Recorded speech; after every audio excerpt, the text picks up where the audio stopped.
A nosotros los católicos de repente nos dicen que el tema del purgatorio no es bíblico. ¿Y qué referencia tendríamos nosotros a la Biblia?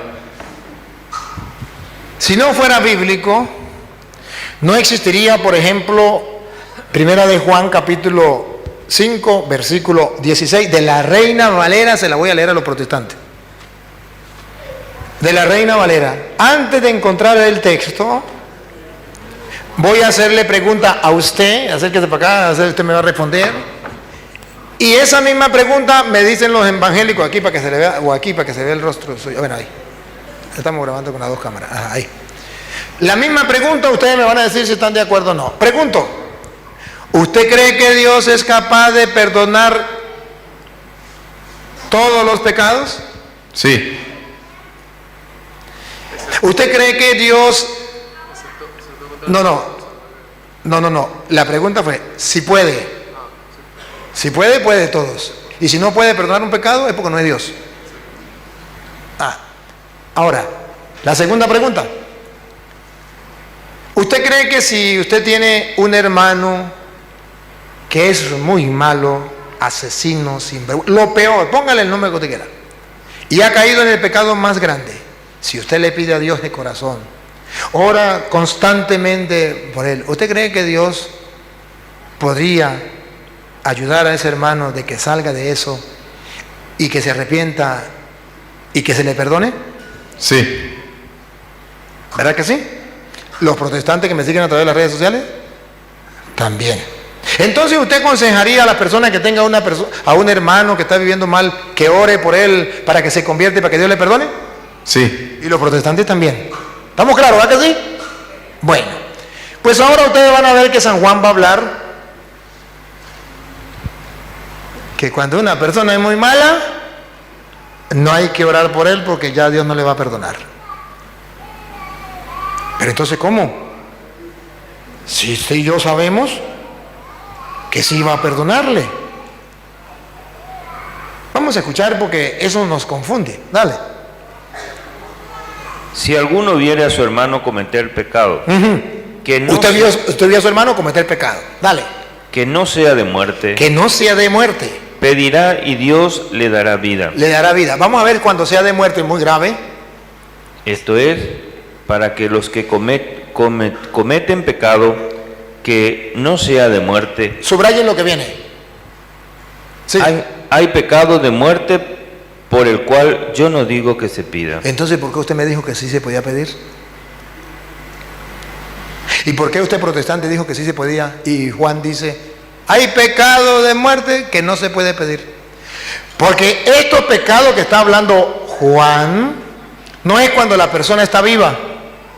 Porque cuando la persona está viva, los protestantes y los católicos sabemos que aunque sea el pecado más grande que sea, se puede pedir y Dios le va a perdonar. Pero cuando la persona muere, si ya está en el infierno, ya no. Pero si está en el purgatorio, sí se puede pedir para que salga. Ahora vamos a ver de qué hermanos está hablando Pablo, de los hermanos que están vivos o de los que Juan, de los que están vivos o los que murieron. Repítalo de nuevo. Si alguno viere a su hermano cometer pecado, que no sea de muerte. Usted vio a un hermano que murió en pecado, Pedirá, que no es de muerte. Pedirá y Dios le dará vida. Ese es el purgatorio. Usted puede pedir por él y Dios le dará vida. Ahora, ¿qué pasa cuando la persona ha muerto en pecado grave, que es pecado del infierno? A ver si puede salir. Dale. Esto es, para los que cometen pecado que no sea de muerte. Siga. Hay pecado de muerte por el cual yo no digo que se pida.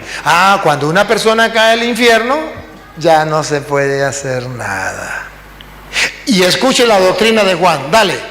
Toda injusticia es pecado. Toda injusticia es pecado. Pero que sepan los protestantes que no todo pecado manda a la gente para el infierno como hacen los protestantes. Todo mundo que muera en pecado va para el infierno porque el purgatorio no existe. Y dice Juan, mentiras. Toda injusticia es pecado, pero no todo pecado va a la muerte. Ponga cuidado. Otra vez, repítalo. Toda injusticia es pecado, pero hay pecado no de muerte. Otra vez. Toda injusticia es pecado, Que sepan los protestantes que toda injusticia es pecado. pero hay pecado no de muerte. Pero hay pecados no de muerte. Entonces, si hay pecados no de muerte, ¿por qué los protestantes mandan a todos los pecadores para el infierno, para el mismo lugar? Porque el purgatorio no existe. Y Juan dice que si es pecado que no es de muerte, se puede orar y Dios lo va a escuchar y lo va a salvar. Ah, entonces no es la Iglesia Católica la que está equivocada, son ellos. Ahí está el purgatorio. Otra cosa que nos critican es que mencionan constantemente que el único intercesor entre el Padre y nosotros es Jesús. Que por qué tenemos que recurrir a los santos, de por qué tenemos que recurrir a la Virgen, que es como que no tenemos una buena relación con ellos, entonces tenemos que recurrir a otras personas, o incluso que le restamos poder a Dios, que Dios no tiene el poder suficiente, entonces tenemos que pedirle a alguien más. A mí lo que me molesta es que lo que critican es lo que ellos hacen. Si eso es verdad, que el único que puede interceder ante Dios es Cristo, y que si no le estamos robando, si le pedimos a otra persona, es porque le estamos robando el poder a Cristo, ¿por qué no hacen lo que predican? ¿Será que los pastores evangélicos no oran por los enfermos? Y si el único intercesor es Cristo, o sea que ellos son Cristo. Y si entonces cuando uno le pide a otro que ore por uno, le está quitando poder a Cristo, ¿por qué no le dice directamente? Entonces, ¿por qué los pastores no usan el pote y coordinan lo que dicen con lo que hacen? Entonces díganle a los protestantes, no vengan a mí porque yo no soy el mediador. Vayan a Cristo directamente, porque el único mediador entre Dios y los hombres es Cristo, y yo no puedo estar en el medio porque Él es el único intercesor y yo no puedo quitarle poder a Cristo. Si ustedes vienen a mí para que yo ruegue por ustedes, yo no puedo quitarle el lugar a Cristo. ¿Por qué no se lo dicen? Pero ¿saben cuál es el detalle? Que ellos sí pueden meterse en medio de usted y Cristo. Saramay, Saramay, y Saramay, Saramay, Señor, Señor, que salva. Usted es Cristo, porque lo hace. El único que se puede meter en el medio es Cristo. Ahora, si usted, pastor, lo puede hacer, la mamá de Jesús también.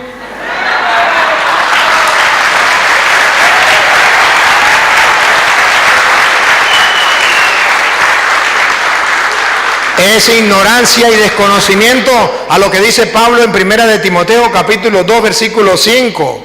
Cuando Pablo en 1 de Timoteo 2:5 dice que el único mediador entre Dios y los hombres es Cristo, no está diciendo que es el único que puede rogar. Mentiras. Lo leemos y verá que usted puede rogar por su mamá, puede rogar por su hijo, no le quita el puesto a Cristo. Es desconocimiento. El único mediador, la Biblia dice que es Cristo, pero explica por qué. Y vamos a escuchar la explicación. Dale. Porque hay un solo Dios y un solo mediador entre Dios y los hombres. Vamos a ver, ¿quién es? Jesucristo, hombre. Ahora, ¿por qué es mediador? ¿Qué significa mediador para Pablo? No para los protestantes. Para los protestantes es que la Virgen María no puede rogar porque el único que puede rogar es Cristo. Para la Biblia, para Pablo, a ver. El cual se dio a sí mismo. Se entregó a sí mismo. En rescate por todos. Entonces, la mediación de Cristo es distinta a la mediación de la Virgen y de los santos. La mediación de Cristo es porque Él entregó su vida como rescate, nos salvó. Solo lo hizo Él y no hay otro mediador. Pero la mediación de los santos, de la Virgen María y de los ángeles es distinta a la de Cristo. La mediación de Cristo es, Él paga el precio de nuestro rescate. María no, los santos tampoco. La mediación que nosotros decimos de los santos es que ellos ruegan. Santa María, Madre de Dios, ruega por nosotros. San José, San Pedro, San Pablo. Es clara la mediación, es rogar, como hace el pastor rogar por su hijo. ¿Eso está prohibido? No, porque en el versículo 1, 2, 3 y 4 dice que lo podemos hacer. Escúchelo. Ahí mismo, en el mismo capítulo. Capítulo 2, versículo 1. Exhorto ante todo a que se hagan rogativas. Eso se puede hacer. San Pedro, ruega por nosotros. San Pablo, se puede hacer rogativas. Siga. Oraciones, Oraciones, peticiones, peticiones. y acciones de gracia. Eso se puede hacer, eso no está prohibido. Lo que pasa es que los protestantes le engañaron. Y están engañando.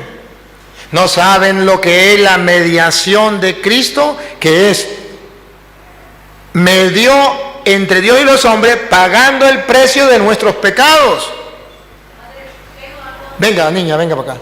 Y los santos no pagaron el precio de nuestro pecado, sino ruega por nosotros, pecadores.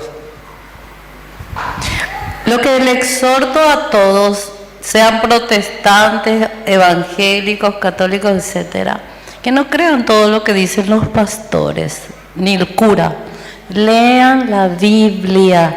La Biblia es la palabra de Dios. Entonces, cuando un profesor le enseña lo que está usted leyendo en su casa y sabe muy bien lo que dice, entonces usted le va a decir al profesor: profesor, usted está equivocado, porque aquí dice, Jesús dijo, nadie viene al Padre sino por mí. No dijo nadie va al Padre, porque el Padre es el propio Jesús. Entonces, no le rueguen a nadie, hay que rogar solo a Cristo. Y entonces, si ustedes no leen la palabra de Dios, lógicamente se van a aplazar. Entonces, cuando uno va a la universidad, va no para escuchar la clase del profesor, y se van los exámenes solamente con lo que el profesor dijo. Cuando uno quiere ser profesional, entonces se va a estudiar el libro, que es la palabra de Dios. Y esa palabra de Dios es lo que le va a salvar.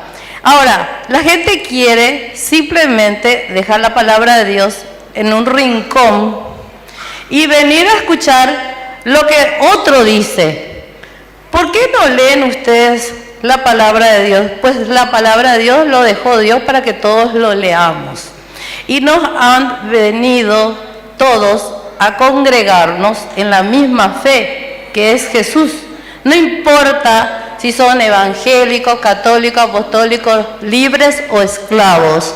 Lo importante es que ustedes lean la Biblia y sepan que nadie viene al Padre sino por mí, dijo Jesús. Yo soy el camino, la verdad y la vida. Y vamos a cambiar la Iglesia Católica, si es que va a cambiar, y dejemos de medias tintas, porque también dijo en Apocalipsis a la Iglesia que se ha olvidado y es tibia, porque no es ni caliente ni fría. Entonces, ¿somos fríos o calientes? Bueno, leamos la Biblia, por favor.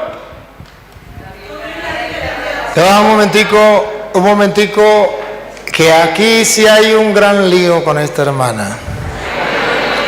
Hasta aquí íbamos muy bien.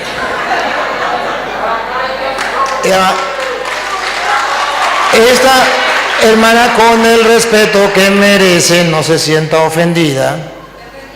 Pero de lo que usted acaba de decir, usted no me puede comprobar ni siquiera con una cita lo que usted me dice. Y yo le voy a comprobar con citas bíblicas que lo que ella dijo no es cierto. Primero, ella, venga para acá porque me lo va a comprobar y a mí me gusta el comprobado. A ver, aquí no, venga para acá, pase para acá, porque siéntese aquí porque usted me va, venga para acá porque vamos a dialogar aquí, venga, pase para acá. Usted me va a comprobar, yo grabé lo que ella dijo y está grabado. Primero, compruébeme dónde dice que usted no debe escuchar ni siquiera a los elegidos del Señor, que usted puede agarrar la Biblia y leerla a su manera. Dame capítulo y versículo. Primera, muéstrame. Bueno, acá está. Toda la Dámela. Ya. Bueno, Usted me va a comprobar, usted lo va a leer. Yo le voy a poner el micrófono. Usted me va a dar el capítulo y versículo y me lo va a leer, porque si no, yo no le creo. Le respeto, pero no le creo. La pregunta, escuche la pregunta. Y yo le voy a poner el micrófono y usted va a hablar. No le voy a soltar el micrófono, usted va a decirme, porque le voy a preguntar capítulo y versículo, solamente me lo tiene que decir y ya, listo. No tiene que encadenarse. Usted me va a decir capítulo y versículo donde diga que yo puedo agarrar la Biblia y la puedo leer a mi manera, interpretarla a mi manera y no dejarme guiar por los ministros del Señor. Dame capítulo y versículo. Yo le tengo micrófono. Yo le tengo micrófono. toda la Biblia, exactamente toda, Mateo, Lucas, Marcos, Juan, Hechos, hasta Apocalipsis, dice exactamente lo que ustedes van a leer. Y no dice más de lo que ustedes van a leer. Entonces, cuando de repente alguien dice algo que no está aquí, ustedes lo van a saber. Entonces, si Jesús dijo, desde Hechos hasta Apocalipsis, nadie le dio más importancia a María. Nadie le dio más importancia. Se fueron porque Jesús, cuando resucitó, le apareció a más de 500 personas durante 40 días y 40 noches. Ya va, hermanita, disculpe. Ya va, un momentico, ya va. Disculpe, ya va. Déjeme que yo voy a hablar con ella. Es un diálogo. Ya va, déjeme un diálogo. Mira, hermana querida, a ver si yo creo que no me expliqué. Voy a tratar de explicarle otra vez. Usted dio una afirmación que yo tuve que decir que no estaba de acuerdo. Usted dio una afirmación y dijo que no podíamos creerle ni al pastor ni al sacerdote, que cada uno podía interpretar las escrituras y lo podía.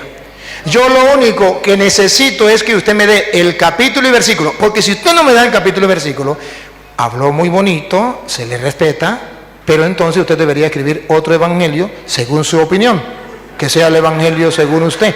Pero eso no está en el evangelio. En el evangelio está escrito que sí hay que dejarse orientar cuando leemos las escrituras. Peor todavía, dice que nadie, y si es nadie, ella tampoco, y si ella se llama nadie, tampoco.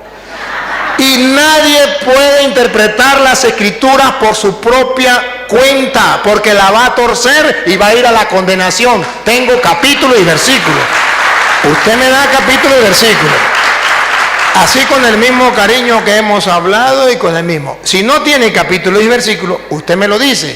Pero no se me vaya por otro tema, La pregunta es concreta y el mundo lo está escuchando. Queremos creer lo que usted dice, porque aquí hemos venido a buscar la verdad. Y si usted tiene la verdad, esa que usted le expresó al mundo, me lo comprueba. Y si no me lo comprueba, es la verdad suya de usted, pero no es la verdad de la Biblia, no es la verdad de Dios. Compruébeme capítulo y versículo. En la Biblia dice escudriñar las escrituras. Justamente ¿por qué?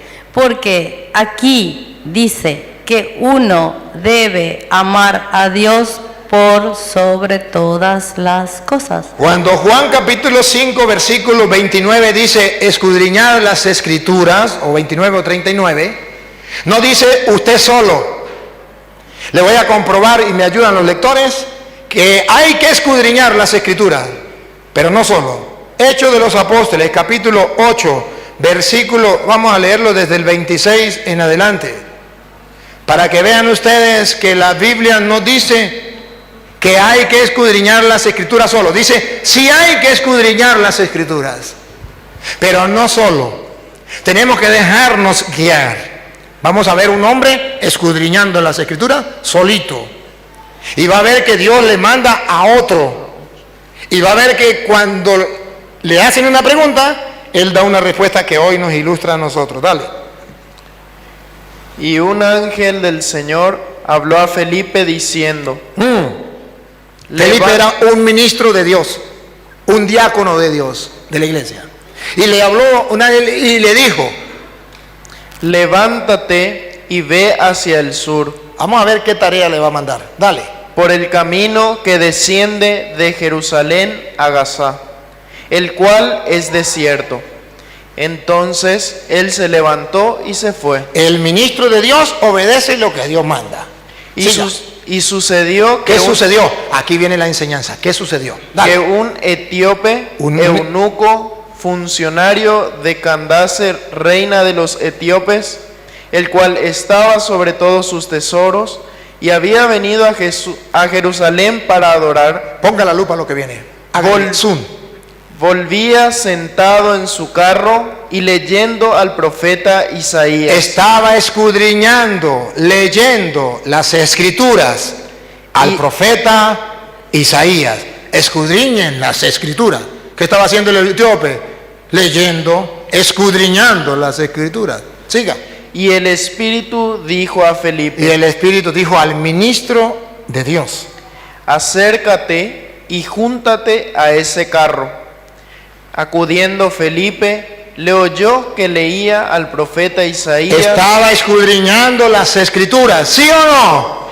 Sí, estaba leyendo al profeta Isaías. Siga. Y dijo: Y le dijo: ¿pero entiendes lo que lees? ahí está la teología. ¿Entiendes lo que lees?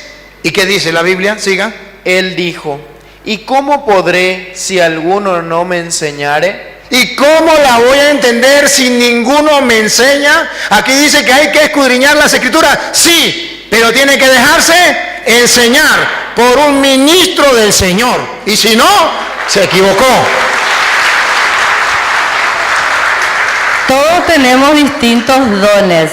Evidentemente que Dios ha dado el don de sacerdote, de profeta, de ministro, de maestro y de evangelista. Pero también dijo Jesús antes de ascender a los cielos: id por todo el mundo y predicad el evangelio a toda criatura. Entonces, por favor, no dejen de pensar que escudriñar las escrituras es que también hay que escudriñar las escrituras. Yo le digo a todos, porque si no se van a equivocar, todos se van a equivocar. Todos los evangelios, o como lo diga el Padre, ¿verdad? Evidentemente que hay que escudriñar las escrituras, porque cuando uno va a la iglesia viene a congregarse en el mismo sentimiento de amor a Dios, que estamos esperando su segunda venida y que lo va a venir pronto, y que cuando vamos a salvarnos en cumplimiento de sus mandamientos. ¿Y cuáles son sus mandamientos? ¿Quién sabe cuáles son sus mandamientos? Yo. Gracias a Dios debe enseñar el pastor, pero también ustedes no se queden en su casa solamente a rezar. Por favor, dejen de rezar y empiecen a orar. El rezo es un culto y la oración es una comunión. No nos entreguemos a los rosarios largos. A mí también me he ido de Abreu porque me han rezado y yo no quiero rezos. De silencio, respeten la idea de la hermana, respeten, y para eso estoy yo aquí, para hablar. Si ustedes hablan y no respetan la idea de la hermana, no vamos a aclarar. La hermana expresa y a eso venimos. Ella necesita expresar las cosas y hay que escuchársele, pero también hay que respondérsele. El día en que le toque a ustedes estar aquí, ustedes responden, pero me toca a mí, pues respondo yo. Escuchen algo. Yo estoy tratando de demostrarle a ustedes que esta hermana ha cometido varios errores en lo que dijo. Segunda de Pedro 1:20 aclara firmemente que lo que la hermana dice es un error. Y ustedes y yo no debemos respetarle y oírle, pero no hacerle caso. Porque la Biblia dice otra cosa. Y cuando dice Jesús, yo soy el camino, la verdad y la vida, significa no le crean a ella, créanme a mí. Porque yo soy el camino, la verdad y la vida. Y por eso está escrito. Para que no le creamos a personas que vengan a decirnos lo que le parece, pero que no está en la Biblia. Con fundamento bíblico. Segunda de Pedro 1:20. Entendiendo primero esto, Lo primero que debe tener entendido un católico, un cristiano, es esto, para que nadie lo engañe. ¿Qué? que ninguna profecía de la Escritura es de interpretación privada. Aquí lo que ella dice, error. Y ahora, ¿qué pasa cuando una persona, qué dice Pedro? ¿Por qué no se puede interpretar por cuenta propia? Segunda de Pedro 3:16, explicación. Nadie la puede interpretar como ella dice. ¿Por qué? Y verá, yo quiero que ustedes vean que la palabra de Dios se cumple. Yo quiero que vean cumplirse la palabra de Dios hoy. Y agradezco a Dios y a la hermana que ha venido, porque Dios nos está hablando a través de ella. Dios la movió a ella que viniera para hablarnos y para que la verdad salga a flote. Escuche, segunda de Pedro 3:16. Casi en todas sus epístolas, El canzón se vuelve Pablo, casi en todas las epístolas, hablando en ellas de estas las cosas, mismas cosas. A ver qué cosas habla en todas ellas. entre las cuales hay algunas difíciles de entender, Hay algunas cosas difíciles de entender. ¿Por qué comenzó diciendo, nadie puede interpretar las escrituras por su propia cuenta, como dice ella? Porque en las escrituras hay cosas difíciles de entender. ¿Qué pasa? Siga. las cuales los indoctos Los indoctos, los que no tienen una formación, siga. e inconstantes Y los que no fueron constantes en la doctrina, ¿qué pasa? tuercen, Tuercen. ¿Para qué? como también las otras escrituras, para su propia perdición. Para su propia perdición, para su propio daño. ¿Sabe cómo comenzó ella diciendo cuando se paró aquí? Que ella no era de ninguna religión, de ninguna iglesia. ¿Por qué? Porque se cumplen las escrituras. El que interprete las escrituras por su propia cuenta, tuerce las escrituras para su propio daño, que ya no sabe si es chicha o es limonada, no sabe para dónde agarrar. Y si ustedes hacen lo mismo que ella y le creen a ella, van a parar igual que ella. Y eso no puede ser. Tenemos que tener las cosas claras para no poder nosotros caer en esas cosas que vino una persona que nos habla muy bonito, muy tierno, porque tiene una voz muy linda, me agrada su voz, tiene una voz muy linda, muy agradable, pero que nos saca de jonrón, diciendo cosas que no están en la Biblia. Entonces, vean ustedes cómo van engañando. Dijo, porque es que al fin y al cabo ninguna religión va a salvar, tenemos que ser lo mismo, eso es lo mismo, la religión no es no es importante, lo único que hay es que cumplir los mandatos del Señor. Y yo le dije, y dijo, ¿y quién lo sabe? Yo le dije, yo, porque yo sé cuáles son los mandatos del Señor. Y en los mandatos del Señor está que debe ser una sola iglesia. Y en los mandatos del Señor está que si usted y yo estamos en esa iglesia, le vamos a dar la gloria a Dios. Efesios capítulo 3, versículo 20-21. Y ella me dice, ¿y conoce los mandatos? Sí, conozco los mandatos del Señor. Y en los mandatos del Señor no dice lo que ella dice, cualquier religión salva. Yo puedo darle la gloria a Dios sin iglesia. Yo amando a Dios y cumpliendo los mandatos de Dios, yo ya puedo ser salva o puedo darle la gloria a Dios. Prohibido, eso no está escrito. Si ella me mostrara un capítulo, un versículo, yo le creería. Le respeto, la trato con amor, con cariño y con respeto porque lo merece. Pero no puedo aceptar lo que dice.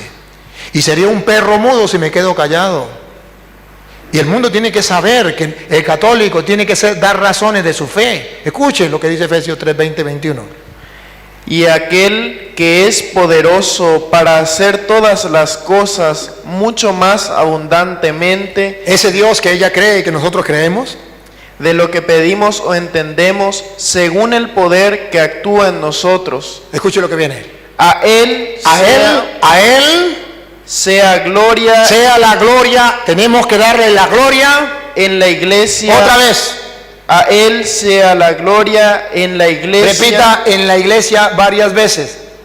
A él sea la gloria en la iglesia. Otra vez. A él sea la gloria en la iglesia. Otra vez. A él sea la gloria en la iglesia. Eso es lo que dice Dios. A él la gloria en la iglesia. Vamos a ver hasta cuándo. Hasta que venga la hermana y nos diga otra cosa. En ¿Qué va? Cristo Jesús. ¿Hasta cuándo?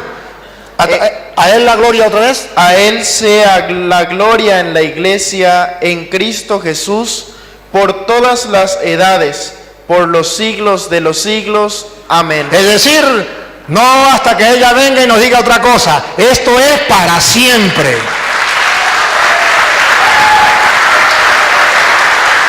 Entonces, queridos hermanos, Dios nos ha mandado a esta hermana hoy con una finalidad. Y observen que no estamos peleando, que ella lo hace con amor, expresa con libertad y con amor lo que siente, lo que piensa, lo que cree, lo que le enseñaron. Y yo con amor, con respeto, como hija de Dios que ella merece, con amor, con respeto, pero con la verdad por delante. Se irá herida, pero no engañada. El católico está dejando que la gente se vaya de la iglesia engañada para no herirle. Ay, que voy a perder la amistad. O se pone bravo conmigo. Llegó queriéndose casar conmigo y entonces que no se vaya queriéndose separar.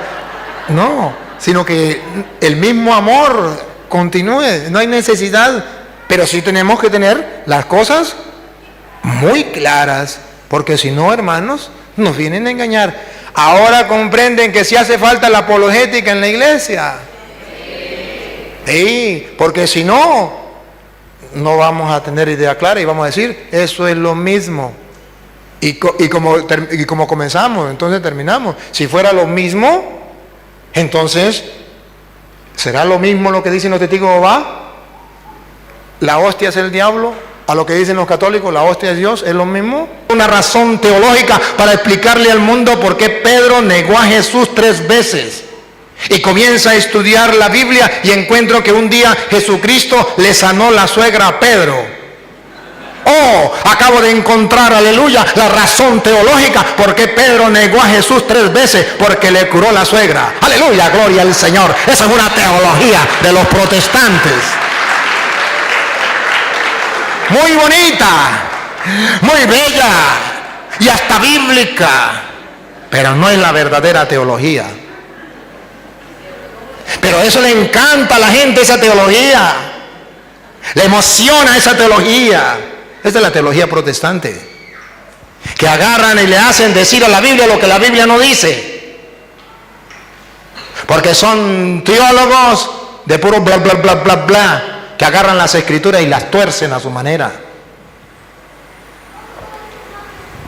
Y así se acuerda que así el diablo también usó las escrituras con Cristo, utilizando el Salmo 91 torcidamente.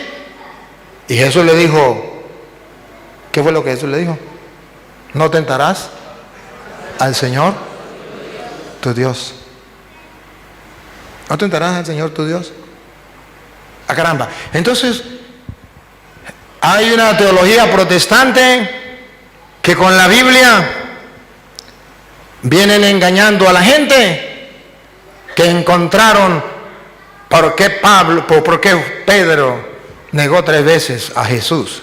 Estoy poniendo un ejemplo para que ustedes capten que son muy bíblicos y utilizan citas bíblicas, pero para decir cosas que no son. Pero yo estoy mostrando con capítulos y versículos para que el que quiera ver, vea, y el que quiera oír, oiga. 5 minutos nos quedan. Ah, bueno, gracias. En estos 5 minutos voy a mostrarle a ustedes que la Biblia no prohíbe hacer imágenes y que podemos tener imágenes en el templo. Primera de Reyes 6:23 de la Reina Valera. Primera de Reyes 6:23, si no es primera es segunda, pero una de las dos, si no es blanco es negro. 6:23, donde Dios muestra en su palabra que en el templo podemos tener imágenes. Dijo un protestante, Yo nunca había encontrado este pasaje de las Escrituras. Y le dije, ¿por qué? ¿No lee la Biblia? Dijo, sí, sí la leo. Pero como nunca encontraba la palabra imagen ahí, sino que encontraba era que Dios mandó hacer querubines, a mí nunca se me parió la mente de que un querubín era una imagen de un ángel. Dale. Hizo también en el lugar santísimo 2 querubines. Ahí no dice imagen, ahí dice querubines. Y entonces cuando él se da cuenta que querubines son imagen de lo que hay arriba en el cielo, los ángeles, que tienen boca para hablar y no hablan, oídos no oyen, ojos y no ven, y que ahí lo mandó Dios a hacer en el templo, él dijo, oh, me engañaron. Mandó a hacer 2 querubines y los colocó en el lugar santísimo. Siga. Hizo también en el lugar santísimo 2 querubines de madera de olivo, cada uno de 10 codos de altura. Siga. Una ala del querubín tenía 5 codos. 5 codos. Y la otra ala de querubín, otros 5 codos. O sea, 2 metros y medio y 2 metros y medio. Y de alto, 5 metros el querubín. Y eran 2 querubines. Imagínense, 5 metros de alto por 5 de ancho, 2 querubines, 2 imágenes de ángeles. En el lugar santísimo. En las paredes, versículo 29, paredes del templo de Jerusalén, donde murió Jesucristo, por la gloria, amén. Versículo 29, las paredes. ¿Podemos tener imágenes en el templo, en las paredes? Vamos a ver.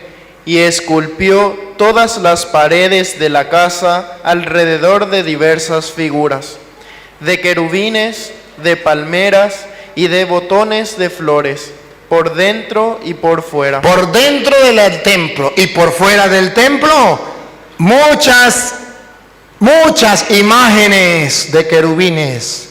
Las puertas, versículo 31. A la entrada del santuario hizo puertas de madera de olivo, y el umbral y los postes eran de 5 esquinas. Siga. Las 2 puertas eran de madera de olivo, y talló en ellas figuras de querubines. Párese ahí un momentico. Imagínense que un protestante hubiese entrado al templo de Jerusalén. Cuando vea las imágenes en la puerta, las imágenes en las paredes por dentro y por fuera, y cuando llegue al lugar santísimo, 2 querubines de 5 metros de alto por 5 de ancho, le da un infarto. O agarra, como los pastores que están haciendo por televisión, un martillo y los parte. Idólatra, maldito, Jehová dice, no te harás imagen de lo que hay arriba en el cielo, y estos ángeles son de lo que hay arriba en el cielo, están malditos para el infierno. Lo que ellos no saben es que Jesucristo un día entró al templo, que a pesar de que había sido destruido, fue recuperado igualmente como estaba antes. Y entró al templo. Y adivine qué dijo cuando vio las imágenes del templo. Malditos, idólatras, ¿dijo eso? Adivine cuál fue las imágenes que él sacó del templo. La del César que estaban en la moneda. Agarró todas las mesas y tiró las monedas que tenían la imagen del César y le dijo, pastores evangélicos, han vuelto mi casa cueva de bandidos y mi casa es casa de oración. No quieren imágenes de los que hay en el templo, pero sí quieren las imágenes del César ahí en la moneda. Y a eso fue que sacó corriendo a Rejo, porque el Señor le da furia de que haya hombres que con la fe estén robando al pueblo porque les gustan las monedas del César. Y andan diciendo que Dios prohíbe las imágenes en el templo. De las imágenes del templo no dijo nada, pero sí dijo de aquellos que comercian con la fe de la gente, cobrando el diezmo, robando a la gente con la fe. ¿Por qué ellos no toman en cuenta teológicamente eso? Y sepan que si Jesús volviera otra vez, no destruiría las imágenes, volvería a sacar a esos que roban a la gente, quitándole las monedas del César en el templo. Ojalá pues que esta enseñanza nos ayude a fortalecer nuestra fe. Vamos a un comercial. Los hermanos separados que están, no se vayan. Ahorita les toca a ellos venir a compartir conmigo y vamos a ver ese compartir. Si quieren debate, lo hacemos en debate. No vamos a pelear. Va a ser muy amorosamente, como Dios manda, el mandamiento del amor. O si no quieren debatir, preguntas y respuestas, y con todo el gusto les voy a dar la respuesta a sus preguntas. Y si ellos no quieren preguntar, pues preguntan ustedes los católicos. Hoy ustedes van a ver que vamos a dar razón de nuestra fe. Hoy tenemos hermanos separados aquí que nos van a preguntar por qué, por qué, por qué, por qué, por qué. Ellos traen muchas preguntas. Y yo, de parte de Dios, como sacerdote del Dios Altísimo, voy a darle respuesta de nuestra fe, sin ofenderlos, sin insultarlos, con amor, pero eso sí, con la verdad. No puedo darle razón de la fe diciéndole mentiras. Tengo que decirle la verdad y con la palabra de Dios. Y ustedes lo van a ver. Eso no es pelear, eso no va en contra de la caridad, porque van a ver cómo los voy a tratar con amor, con cariño. Van a ver que les voy a dar la opción a hablar, los voy a escuchar. Ellos podrán expresar sus ideas y los vamos a escuchar. Antes de iniciar con el debate, quisiera recordar a todos que el padre Luis Toro seguirá dando conferencias en distintos puntos del país. Mañana, sábado 23 de marzo, estará en el Centro Carismático Padre Víctor Bogado. Vicente Bogado. Esta conferencia será a las 14 horas y el domingo 24 estará en la parroquia Medalla Milagrosa de Ceballos-Cue, de 8 horas a 10. Muchas gracias. Bien, ahora vamos a la segunda parte. ¿Me avisa Benjamín? ¿Ah? La segunda parte la vamos a hacer, depende de los que vinieron, católicos y no católicos. Si los hermanos separados que vinieron desean, en su libertad, desean venir a hablar conmigo, pueden pasar aquí a la tarima para que podamos escucharle y podamos compartir. Si no desean hacerlo de esa manera, se le va a dar la opción de hacer preguntas. Entonces, no pasa la tarima si no hace preguntas. Si no quiere preguntar, entonces le puede decir al que está al lado, hágale esta pregunta al cura. Eso también vale y se le respeta. Porque yo lo que quiero es que los hermanos separados se sientan a gusto aquí. Que no sientan que lo estamos obligando, que lo estamos insultando, que no, que le estamos predicando la palabra de Dios, tal como está escrito. Vayan y prediquen el Evangelio a toda criatura, es decir, también a los hermanos separados.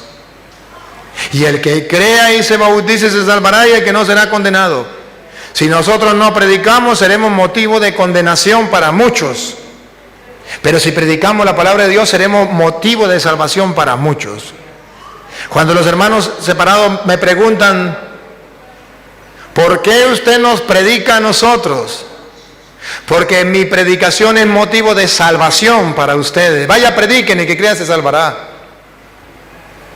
El Señor me ha dado una orden.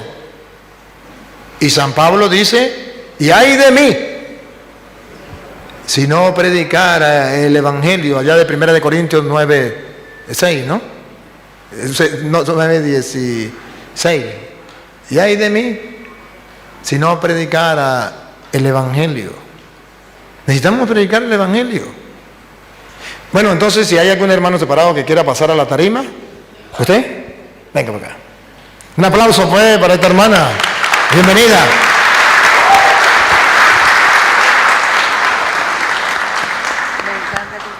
Que esté predicando. Es de otra iglesia. Yo soy de todas las iglesias, no soy solamente de una iglesia, soy separada de todas las iglesias. Siéntate aquí. Así que soy una Me han echado de todas las iglesias, esa es la realidad. ¿Por qué? Porque como leo la palabra de Dios y encuentro que, por ejemplo, fui 3 años testigo de Jehová. Entonces dije un día, ¿cómo esta gente me van a prohibir que yo vote? Que yo vote por el presidente de la República, o que yo no pueda votar por mi intendente. Sin embargo, Jehová Dios le eligió a un pueblo y le exterminó con las armas, porque eran corruptos. Hoy día nosotros no necesitamos sacarle a un corrupto a escopetazo limpio. Necesitamos sacarle a votos, es decir, que agarro, espero 5 años y le voto con B larga, no con B corta. Entonces yo le puedo votar al corrupto. Entonces me separé de los testigos de Jehová, porque decían que yo no podía ir a votar. Y bueno, entonces dije, bueno, ¿en qué parte de la Biblia dice que yo no puedo ir a votar? Y no me encuentran, entonces lógicamente yo salgo de la iglesia de los testigos de Jehová. Bueno, después me fui con los mormones, ¿verdad? Bueno, entonces ahí me explicaron que habían encontrado en América que Jesús vino a América. Y eso no es raro, que Jesús vaya a todos lados, pero después de todo es Dios, puede irse aquí, allá, a todos lados. Pero no por eso nosotros vamos a adorar a el Smith, el que anda con José Smith. Bueno, entonces yo dije, bueno, la pucha, yo le adoro a Jesús o al predicador que encontró una Biblia en América. Pues es rarísimo que haya, no es raro al fin y al cabo que Jesús haya ido a predicar a los indígenas, no es raro, Jesús puede hacer lo que quiera si es Dios. Bueno, entonces también me echaron a mí de la iglesia católica, les voy a contar la realidad, me echaron. ¿Y quién me echó? Un católico, qué lástima. ¿Y por qué me echó? Porque el padre, por ejemplo, acá ya me convenció de no que yo puedo venir a la iglesia católica, ¿verdad? Me convenció hoy, pero no sé si me puede convencer mañana. Porque de todos modos yo decía, yo leo acá, y acá dice que el cura debe ser un hombre casado con una mujer virgen de su pueblo. Y también leo en Timoteo que un cura o el que pretende presidir la congregación de Cristo debe ser un hombre casado. Pero ¿por qué no se casan los padres, los curas? ¿Por qué no se casan? Pues eso también hicieron que los católicos me echaran a patadas. Bueno, si el padre se casa, yo me caso con el padre.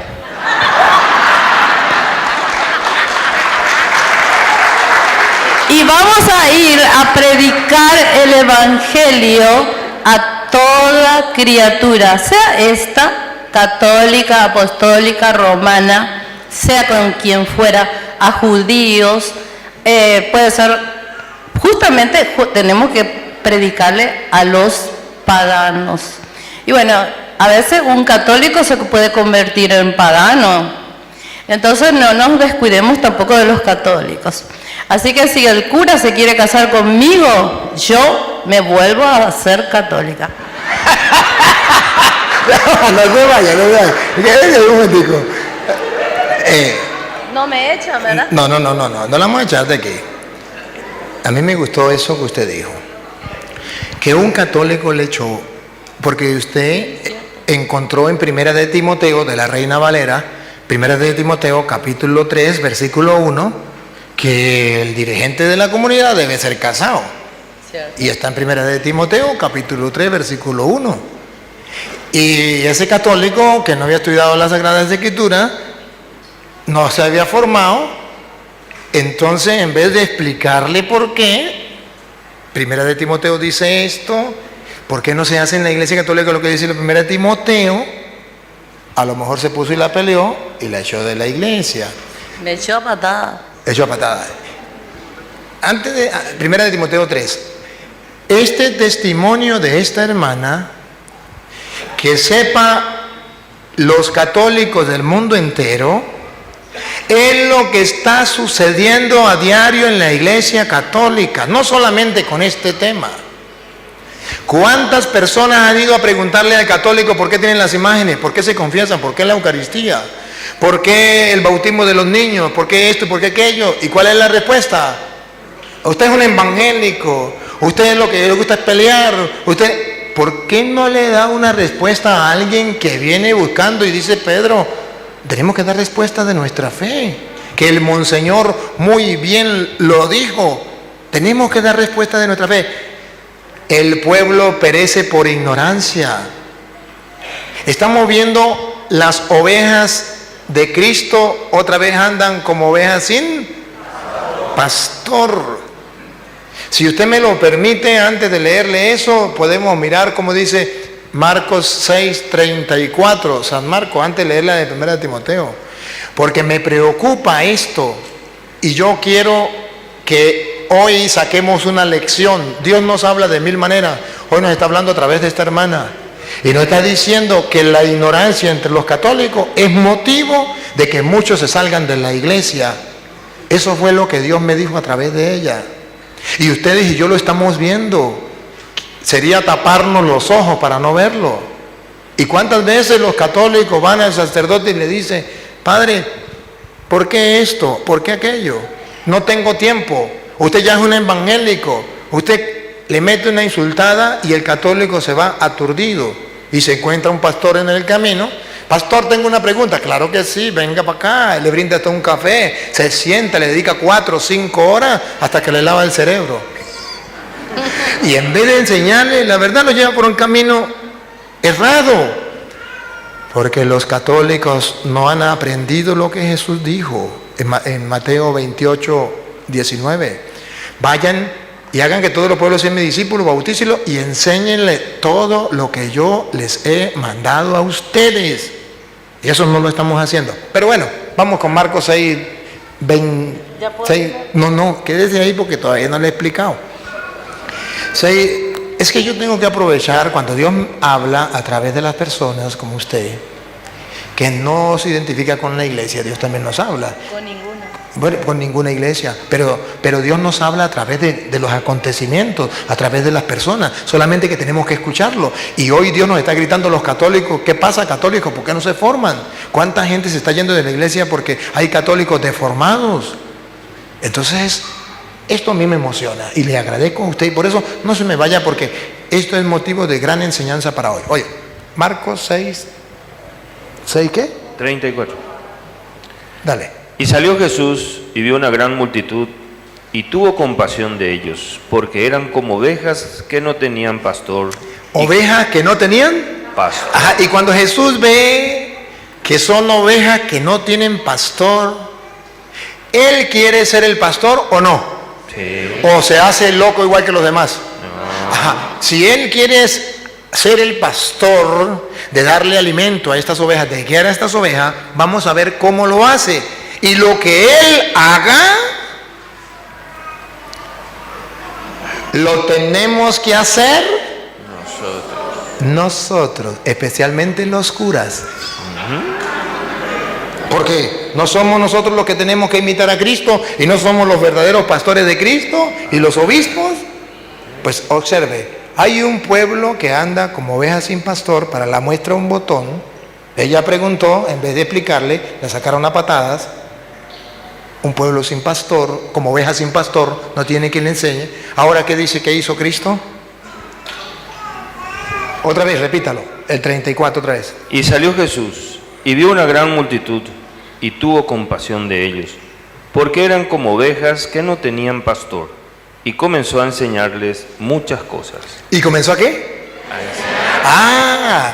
Una multitud de gente que anda como ovejas sin pastor, porque no hay quien les enseñe.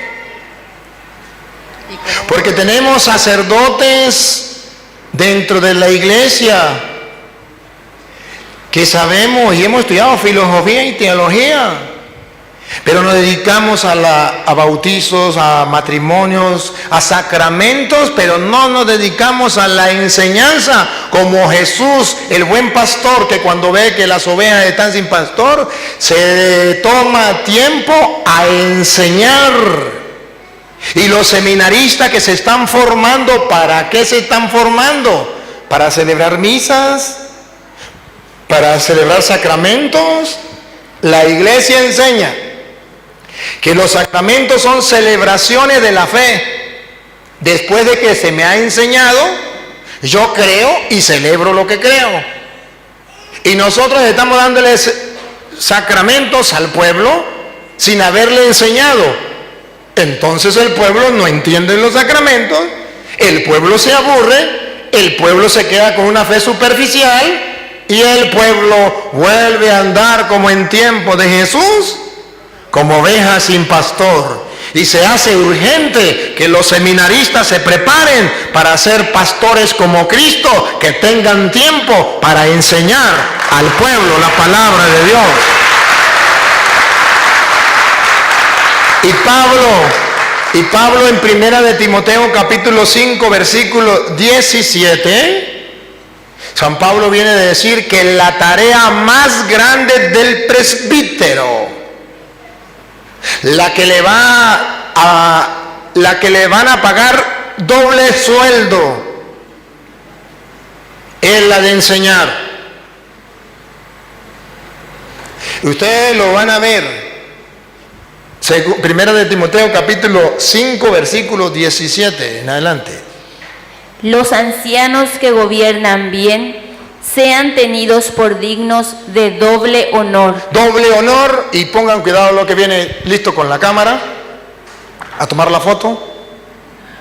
¿Siga? Mayormente los que trabajan en predicar y enseñar. ¡Pacata! Van a enseñar y ellos tendrán doble honor a los ojos de Dios y doble remuneración, doble paga. Los que se dedican a la enseñanza y cuando ustedes sean curas, acuérdense de mí. Y no de mí, de San Pablo. Pero ¿saben qué San Pablo? A ver, si no la pego, pues ustedes me perdonan. Pero me parece que es primera de Corintios capítulo 1 versículo 17. Me parece. Si no es, me perdona, pero yo creo que es esa. Si no, otro día se las digo. Primera de Corintios capítulo 1 versículo 17.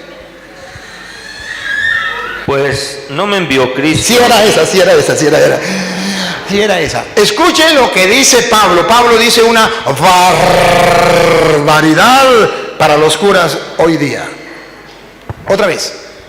Pues no me envió Cristo a bautizar. No me envió Cristo a hacer solo sacramentos. Bautismo, sacramento. Y ahí engloba a los otros. No me envió Cristo a celebrar sacramentos sin antes enseñar. No, Cristo no me envió a eso. Tengo que enseñar. Sí, no me envió Cristo a bautizar, sino a predicar el Ahí evangelio. está, a predicar el evangelio.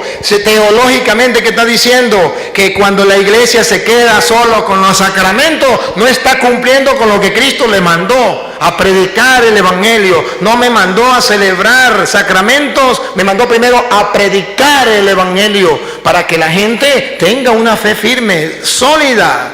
Por eso usted verá primera de Corintios capítulo 9 versículo 16. Pablo lo dice claramente, pero nosotros no tenemos tiempo para leer la Biblia. Y las ovejas se nos están yendo. 16. El pueblo anda como ovejas sin pastor, porque no hay quien enseñe, porque nos dedicamos a otras cosas. Y dice, no, Cristo no me envió a eso, me envió a predicar el evangelio. Y a servir las mesas. Sí, siga. A ver, 1 Corintios 9, 16. Pues si anuncio el evangelio, no tengo por qué gloriarme, porque me es impuesta necesidad. Es una necesidad impuesta, me la impuso Dios. Siga. Y ay de mí si no anunciare el evangelio. Repítalo. Y ay de mí si no anunciare el Evangelio. Por tercera vez. Ay de mí si no anunciare el Evangelio. Escuchen, sacerdotes, repítalo. Y ay de mí si no anunciare el Evangelio. Escuchen los seminaristas, repítalo. Y ay de mí si no anunciare el Evangelio. Escuchen los diáconos permanentes. Y ay de mí si no anunciare el Evangelio. Escuchen los grupos de apostolados, renovación carismática, consejistas, legionarios, grupos juveniles, los catequistas. Y ay de mí si no anunciare el Evangelio. Ay, ay, ay, ay, ay, ay, ay, ay. Ay de los católicos, fariseos, hipócritas, razas de víboras, sepulcro blanqueado, que no predican el Evangelio. Padre, es conmigo, no, con usted no, con los que no predican el Evangelio. Porque cuando no se predica el Evangelio, el pueblo anda como ovejas sin pastor. Necesitamos entonces pastores según el corazón de Cristo, que se dediquen a enseñar. Vean ustedes cómo ustedes vienen de tan lejos a escuchar al Padre Toro, no porque sea simpático el barrigón, no, sino porque el pueblo anda como ovejas sin pastor. Porque los sacerdotes estamos predicando 5 minutos en la homilía los domingos o 10 minutos y predicamos y no predicamos la palabra del Señor. Cuando ustedes sean curas no hagan eso. Dedíquenle tiempo a la reflexión, a la meditación, al gusto de la palabra. Háganlo. Y ay de mí si no lo hago. Ojalá que tuviésemos esa conciencia de Pablo. Ay de mí si no predico el Evangelio. Me da risa. Me río y qué risa me da. Y todo aquel que me vea riendo, loco, me dirá, me estoy riendo. Cuando ustedes dicen, me voy a evangelizar, vamos a hacer una evangelización, vamos a visitar 1000 casas. ¿Y qué le van a predicar? Dios te ama. Dios te ama, hermanito, Dios te ama. Dios te bendiga, hermanito. Usted va visitando 1000 casas, usted es un visitador social. Pero usted no es un evangelizador. Para evangelizar tiene que llevar el Evangelio. Y si usted no le predica el Evangelio, que es la semilla del reino, de la cual dice Pablo en Romanos capítulo 1, versículo 16, si usted no le predica ese Evangelio a la gente, ¿qué clase de evangelizador eres? Romanos capítulo 1, versículo 16, que lo vamos a escuchar para que se den cuenta que tenemos que ir a predicar el Evangelio. Dice Pablo. Porque no me avergüenzo del Evangelio, porque es poder de Dios para salvación a todo aquel que cree. No me avergüenzo del Evangelio porque es poder de Dios para salvación de aquel que cree. ¿Y cuántos católicos se avergüenzan del Evangelio y no saben que es poder de Dios para salvación? Y más bien son un estorbo para que se predique el Evangelio.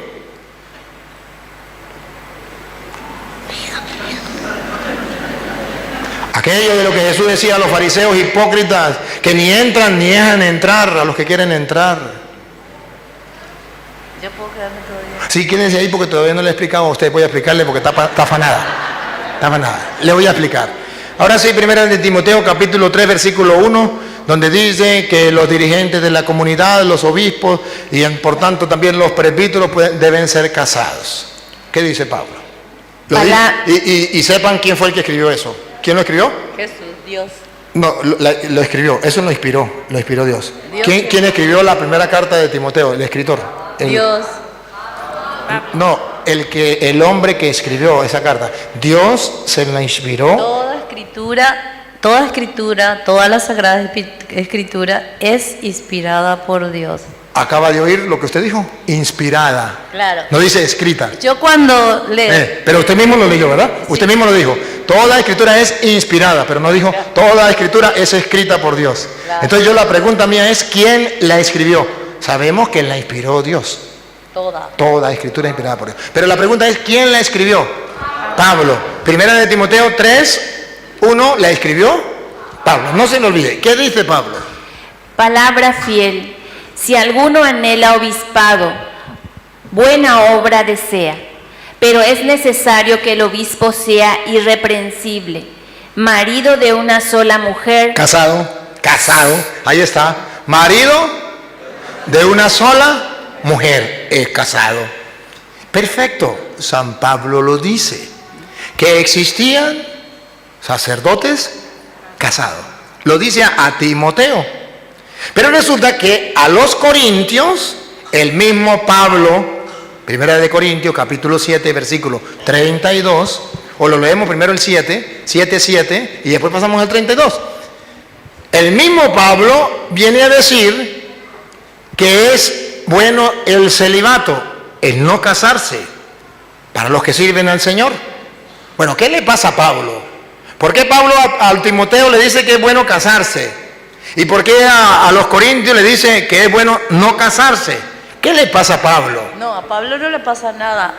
Jesús es quien inspiró, porque Jesús es Dios. Así, muy bien, muy bien. Pero entonces... No es que Dios tiene sombra de variación. Resulta que depende. De repente a una persona le gusta el celibato y no está inspirado para ser casado. Usted misma dio la respuesta. Bien. Un aplauso por esta mujer. Ella misma dio la respuesta. Pero ahora se lo voy a comprobar con la Biblia para que no sea palabra de ella.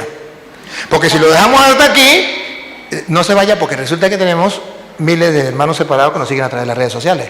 Entonces, si lo dejamos hasta aquí, ellos no van a tener la cita bíblica. Y yo necesito dejar la cita bíblica. A ver, Pablo le escribe a los de Corintio, 1 de Corintios capítulo 7, versículo 7, le habla a Pablo que es bueno el celibato. Pongan cuidado.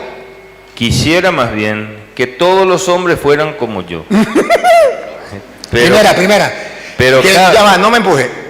Quisiera que Más. todos los hombres fueran Como yo. ¿Cómo era Pablo?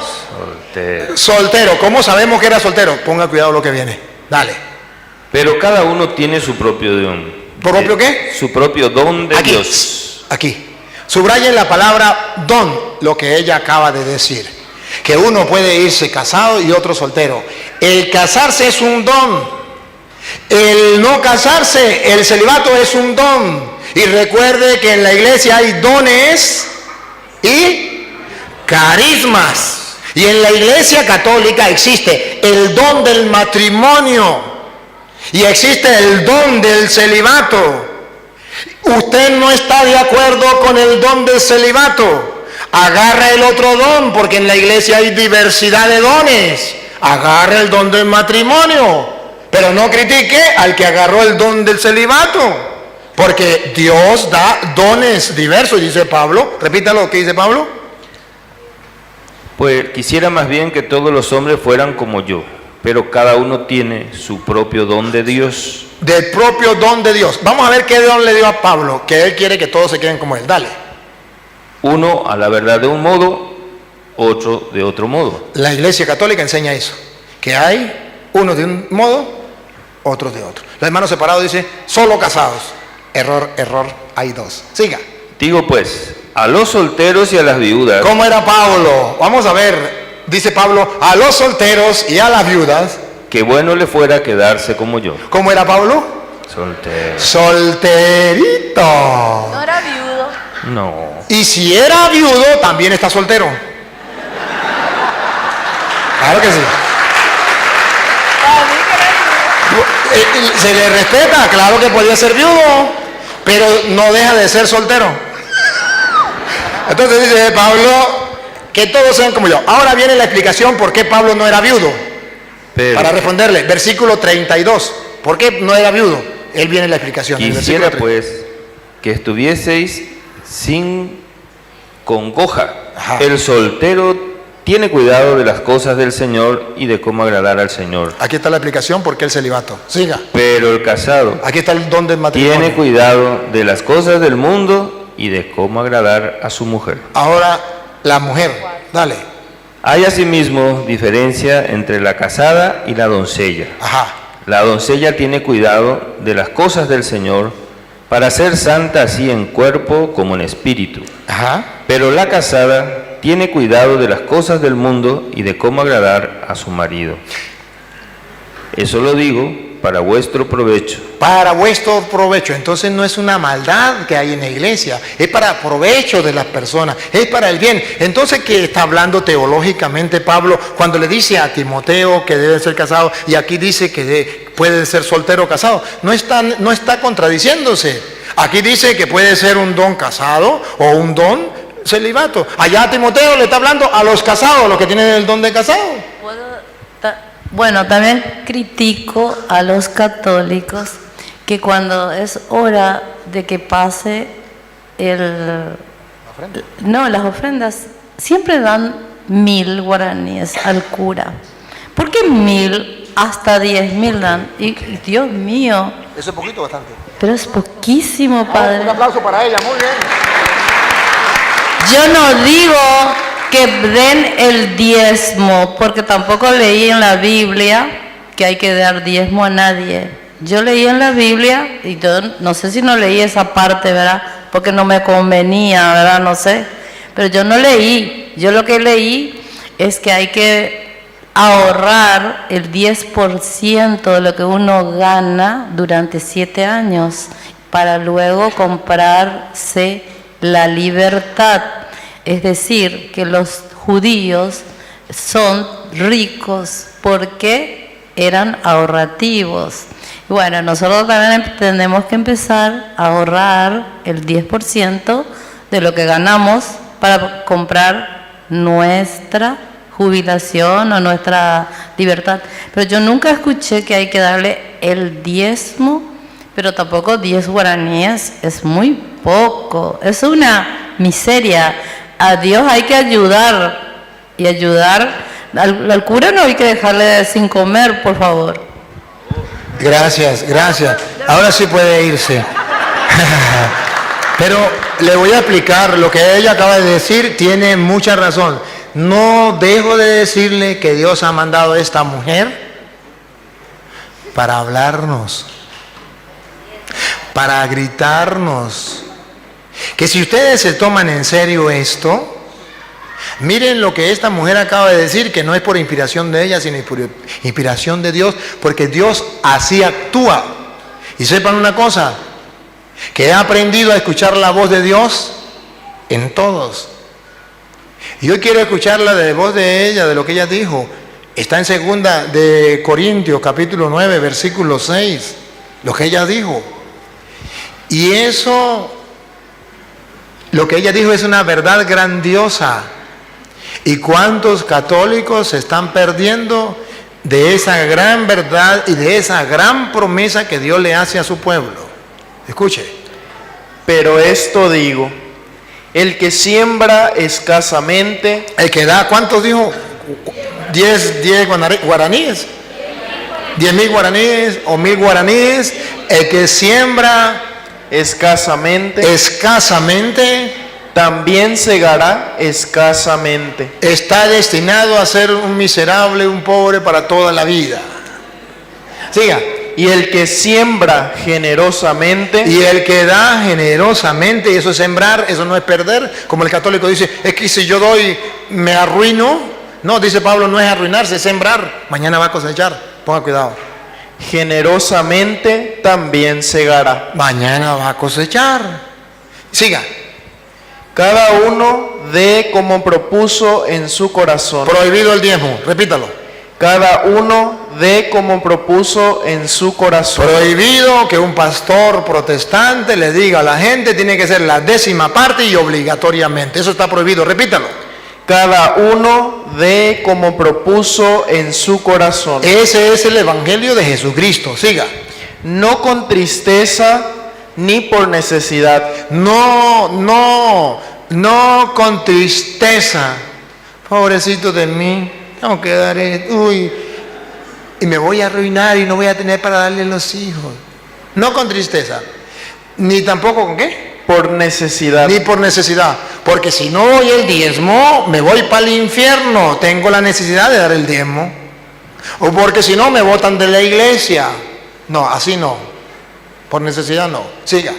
Porque Dios ama al dador alegre. Porque Dios ama al católico que da su ofrenda con alegría. no obligado, lo que usted quiera dar, pero dé con alegría. No quiero dar nada, pues no dé nada.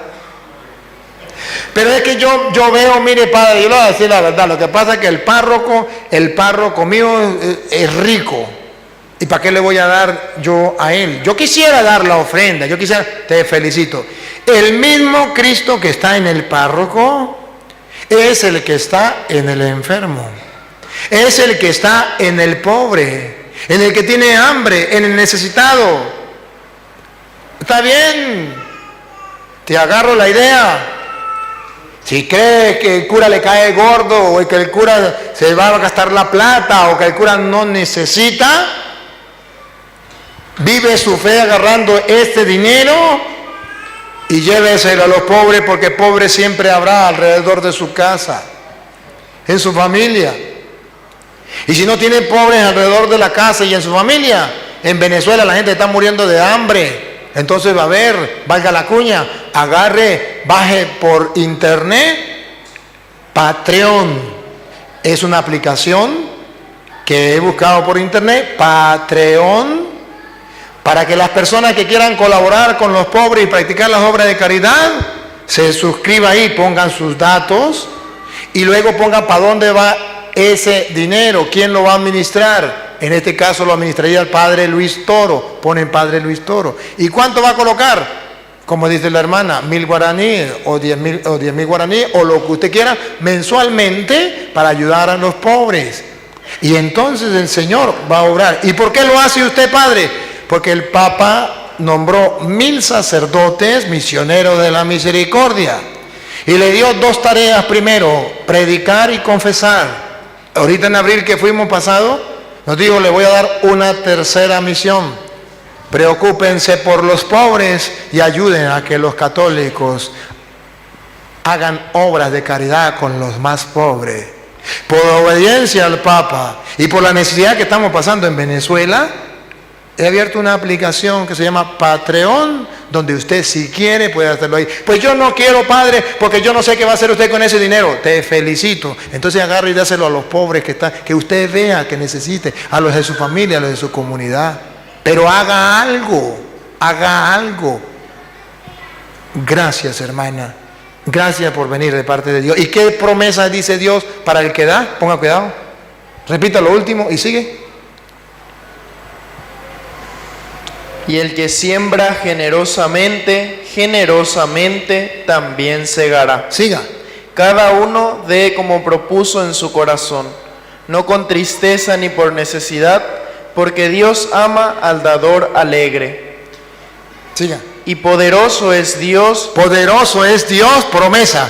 Poderoso es Dios para hacer que abunde en vosotros toda gracia. ¿Qué más quiere? Poderoso es Dios. Él se compromete a hacer que abunde ustedes toda gracia. Siga. A fin de que teniendo siempre en todas las cosas todo lo suficiente. ¿Qué se compromete Dios? ¿Que va a tener muchísimo dinero? No. Va a tener siempre lo que necesita. Repítalo. Teniendo siempre en todas las cosas todo lo suficiente. Todo lo que usted necesita, lo suficiente. Abundéis para toda buena obra. Entonces pueda seguir haciendo buenas obras.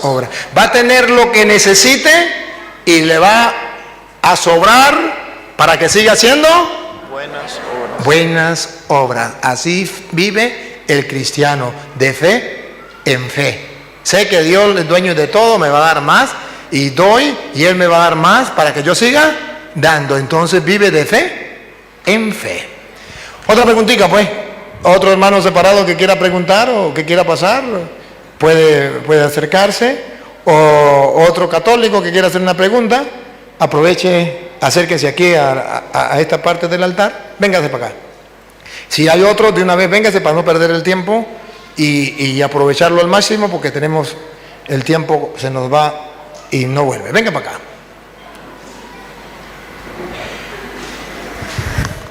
Muy buenas noches para todos.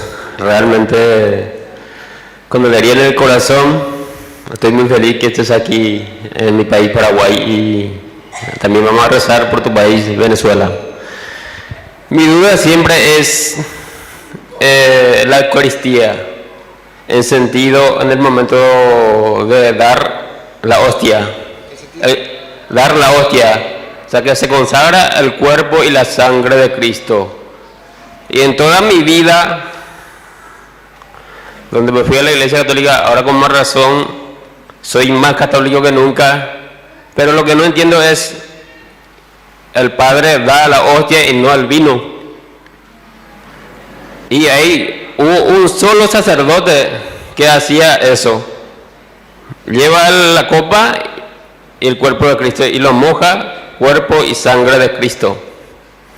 No entiendo por qué no se hace dentro de la iglesia o no se explica. O sea, yo no entiendo, esa duda tengo yo. Siempre tengo esa duda. En la Eucaristía nosotros celebramos la pasión de Cristo, la muerte de Cristo y la resurrección de Cristo. Tres cosas vivimos en la Eucaristía: pasión, muerte y resurrección de Cristo. Hay un momento donde nosotros en la Eucaristía vivimos, conmemoramos la muerte de Cristo. Por eso Él es el sacrificio, Él es el Cordero. ¿Se acuerda de Juan 1:29? He ahí el Cordero de Dios que quita el pecado del mundo. Por eso cuando Él en la última cena iban a matar el Cordero, en vez de matar el Cordero, agarró pan y dijo: esto es mi cuerpo. ¿Qué está diciendo? Que Él es el Cordero. ¿Por qué? Este es mi cuerpo que será entregado. ¿Quién se entregaba? El Cordero, era el inmolado. Entonces Él es el Cordero que será entregado. Después agarró vino y dijo: esta es mi sangre, sangre de la nueva alianza. Entonces ahí hay un sacrificio. Él va a morir. Ese sacrificio lo vivimos nosotros. Y está escrito en Primera de Corintios, capítulo 11, versículo, vamos a leerlo del versículo 26, a ver si es el 26. Si no, el 25. Asimismo, tomó también la copa después de haber cenado, diciendo: esta copa es el nuevo pacto en mi sangre. Haced esto todas las veces que la bebiereis y escuche lo que viene. de mí. Y escuche lo que viene. Así pues, todas las veces que comiereis este pan y bebiereis esta copa, Ahí viene, subraye. Escuche. la muerte del Señor anunciáis hasta que Él venga. Entonces ahí dice Pablo que en la Eucaristía estábamos nosotros anunciando la muerte del Señor. Por eso es pan y vino, el cuerpo Y las- aparte, la sangre aparte, en el sacrificio, conmemorando la muerte de Cristo. Pero resulta que no nos quedamos con la muerte, sino que Cristo al tercer día resucitó. Y nosotros vamos a recibir un Cristo no muerto, sino resucitado, vivo. Si usted está la sangre por un lado y el cuerpo por un lado, usted está muerto. Y hay un momento en la Eucaristía donde nosotros decimos: levanta el pan, levanta el cáliz, simplemente separado el cuerpo y la sangre, la muerte conmemoramos. Pero luego hay un momento donde usted dice, y el Padre se levanta y dice: este es el sacramento de nuestra fe. Y ustedes responden: anunciamos tu muerte, ahora proclamamos tu resurrección. Entonces ya es un Cristo resucitado, que no deja de ser el Cordero de Dios, según dice Apocalipsis capítulo 5, versículo 6. Y vamos a ver lo de la Reina Valera. ¿Cómo dice la Reina Valera? Apocalipsis 5, 6.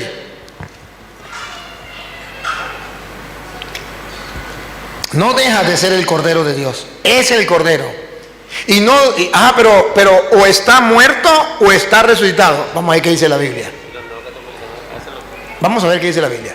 Dale a ver. Y miré y vi que en medio del trono y de los 4 seres vivientes y en medio de los ancianos estaba en pie un cordero. Ahí está el Cordero. ¿Quién es el Cordero de Dios? Cristo. Un Cordero, ahí está. Está de pie. Como inmolado. Como inmolado. ¿Por dónde había pasado? Por la muerte. Separación del cuerpo y la sangre. Pero ahora, ¿cómo está? Dale. Estaba en pie un cordero como inmolado, que tenía 7 cuernos. Entonces, ¿estaba muerto el cordero degollado o estaba vivo? Dice que estaba de pie, a pesar de haber sido degollado. ¿Cómo se explica eso? ¡Qué bárbaro! Pero lo creemos. Si la Biblia dice que el cordero estaba vivo a pesar de haber sido degollado, eso es lo que creemos en la Eucaristía. El Cordero de Dios. Por eso el sacerdote dice, este es el Cordero de Dios que quita el pecado del mundo. Es el Cordero de Dios. El Cordero, a pesar de haber sido degollado, está vivo. Y ahora, si está vivo, ¿puede estar la sangre por un lado y el cuerpo por otro lado? No, porque estaría muerto. Entonces, por eso es que el sacerdote agarra pan. Mientras ustedes cantan del Cordero, verán ustedes que el sacerdote hace esto, agarra el pan, que no está partido, está sin partir, está cali, y lo parte, agarra un pedacito y dice, que ustedes no entienden porque se llama oración en secreto. Y como nosotros no tenemos tiempo para explicárselo a los laicos, averigüen lo que es lo que nosotros decimos. Pero hoy se lo voy a decir. El sacerdote agarra pan y parte un pedacito y lo echa en el cáliz y dice así: el cuerpo y la sangre de Cristo. Aquí está el cuerpo, aquí está la sangre. El cuerpo y la sangre de Cristo unidos, y suelta el pedazo de pan. Unidos, lo está uniendo. En este cáliz, sea para nosotros alimento de vida. Entonces ya no vamos a comer el cuerpo por un lado y la sangre por otro lado. Vamos a comer el cordero que a pesar de haber sido degollado, está vivo. Y el sacerdote unió el cuerpo y la sangre en el cáliz. De modo que usted va a comer el cuerpo y la sangre de Cristo en el pan. Y usted va a comer el cuerpo y la sangre de Cristo en el vino. Y usted puede comer el cuerpo y la sangre de Cristo en el pan y en el vino. Escoja, eso no hay ningún problema. Por eso usted, el sacerdote, le puede dar solamente el pan y le dice el cuerpo y la sangre de Cristo.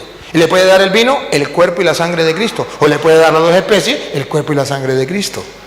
Y para que la gente no se confunda, cuando ustedes sean sacerdotes y les toque que repartir la comunión, cuando den la hostia sola, digan el cuerpo y la sangre de Cristo. Y cuando den el cáliz solo, diga el cuerpo y la sangre de Cristo. Para que la gente no crea que la sangre está por un lado y el cuerpo está por otro, entonces nosotros tenemos un Cristo muerto. No, tenemos un Cristo vivo, que lo recibimos. Y por eso usted da cuenta que cuando lo recibimos se cumple lo que dice Jesús. Quien me coma, Juan capítulo 6, versículo 56, quien me coma vivirá él en mí y yo en él. Porque ya es Cristo vivo. Entonces podemos decir con Pablo, ya no vivo yo, es Cristo quien vive en mí. Entonces por eso se llama comunión. Por eso se llama comunión. Porque entonces ya Cristo vive en mí y yo vivo en Cristo. Hay una común unión. Y entonces por eso el católico, vea para que vea usted que el católico cuando comulga, se sienta en silencio, cierra sus ojos, pone las manos en posición de recibir al Señor, de estar con Él, y no habla nada, no dice nada, no mira para ningún lado, porque está en común unión con Dios y guarda silencio. Vaya a la misa para que vea. Usted como que no ha ido a misa, vaya para que vea que los católicos todos están así, concentraditos en la misa. ¿Ve?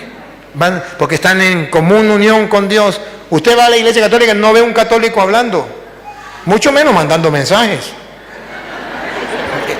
haciendo llamadas. No, esos son en las iglesias donde van los paganos. En la iglesia católica no, los católicos, de eso que el obispo decía, aquí están de los católicos, ¿cómo es que dijo? ¿De los buenos o de los malos?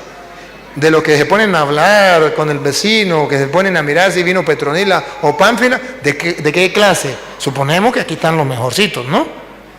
A no ser que se hayan colado algunos para acá, de esos que se la pasan hablando en la misa. Pero por eso usted verá que al comulgar, la iglesia recomienda que sea la oración de silencio, donde nadie hable. Y la iglesia dice, ojalá que si la comunidad está formada, que no haya ni siquiera canto. Porque todo el mundo está en común unión. Pero como la gente no está formada, mientras la formamos, hay que meter un canto. Y hay unos que están no formados, no están formados, ni no formados, sino deformados. Usted no ha visto que en la comunión, uy, a mí me golpea el alma. Cuando uno está en comunión y sale un de esos tenores, que llaman, ¿no? Tenores. Y yo no sé, músico, eso, dale. En la comunión. ¡Ave María!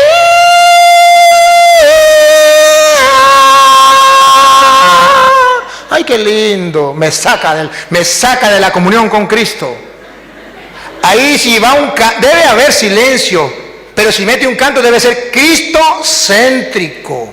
Si le quiere cantar a la Virgen María, al final está el canto a la Virgen María. Pero ahí, meter un canto a la Virgen María es sacar de la común unión con Dios al cristiano. Y eso es un error.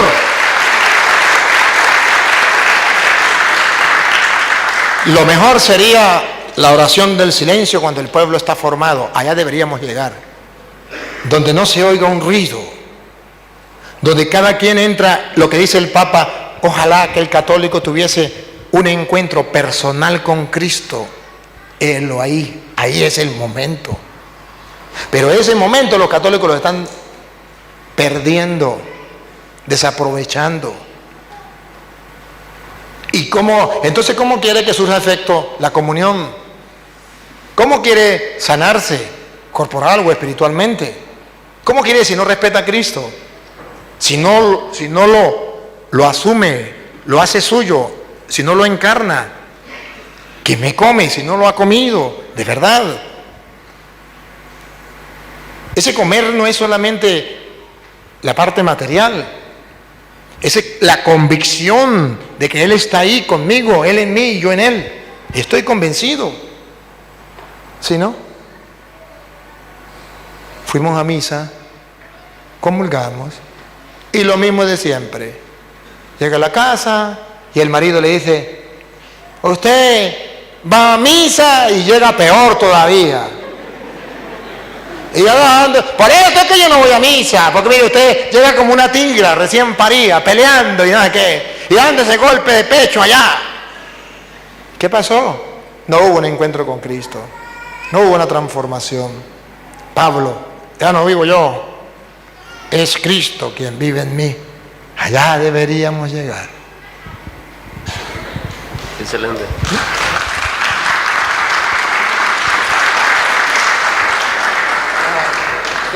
¿Tiene otro o le da chance a aquello? Porque ya... No, sí, agradecer nada más, gracias, pues esa parte no entendía, nada más. No es porque yo me voy todos los domingos a misa, pero nunca nos explica nadie. O sea, la falta de enseñanza, nada más. Yo sé esa parte, esa duda chiquitito. Pero gracias a todos y gracias. Un aplauso para el Padre. Buenas noches, Padre, y buenas noches para todos los presentes. Yo quisiera hacer una consulta, una pregunta sobre dos tipos de palabras que usan mucho los hermanos separados, que es la de declarar y decretar. Ellos hacen en sus oraciones, si es una oración, ¿verdad? Dicen, decreto tu prosperidad en el nombre de Jesús, declara tu sanidad en el nombre de Jesús, decreto tu libertad. Muchos de ellos dicen que tus palabras tienen poder o declara por fe que ya tienes lo que pides. Ejercita tu fe y pensar siempre en positivo. Y mi pregunta es, si nosotros podemos hacer ese tipo de oraciones o esperar siempre en la voluntad de Dios. Es que hay una mentalidad, una corriente errada que mal interpreta las Sagradas Escrituras. Esto de declaro sería bueno si no fuera una orden que se le da a Dios. Y ahí está el error. Declaro, ¿y qué más? Y decreto. Yo lo decreto, Dios lo cumple. porque aquí yo soy el Señor y Él es el siervo. Eso es un error teológico, eso es un error fatal. Si fuera de otra manera, no haciendo creer que Dios me tiene que obedecer a mí, sino que yo confío en Él, entonces la cosa sería distinta. Porque entonces yo le pedí a Dios, Señor, ayuda a este hermano que ha venido, a que ore por él que está enfermo. Gracias por oírme, yo sé que me escuchas. Lo de Jesús cuando, allá en Juan 11 y 20 y algo, cuando resucitó a Lázaro. Gracias, Padre, porque sé que me escuchas. Gracias. Lázaro, sal fuera. Gracias, Padre, porque sé que me escuchas. Cuando usted y yo sabemos que tenemos un Dios que todo lo puede, que nos escucha, ¿acaso no va a oír el que dice el oído? Que nos mira, ¿acaso no va a ver el que dice el ojo? Estamos seguros que Él nos puede conceder lo que quiere, lo que Él quiera. Y que nosotros le pedimos y estamos seguros que si es la voluntad de Dios. A mí me llama la atención, y le pongo tarea para la casa, no le voy a dar la cita para que estudien la Biblia. Cuando Daniel fue llevado ante el rey, que lo tiraron al foso de los leones. ¿Se acuerdan o no estaban cuando eso? Dijo el rey que si él no adoraba al Dios ese, que lo iban a tirar al foso de los leones. Y de ahí no lo iba a salvar nadie. Y dijo Daniel, sepa mi rey que estoy convencido que mi Dios es capaz de salvarme de la fosa de los leones. Y sepa que si no lo hace, yo se lo traduzco una vez en castellano.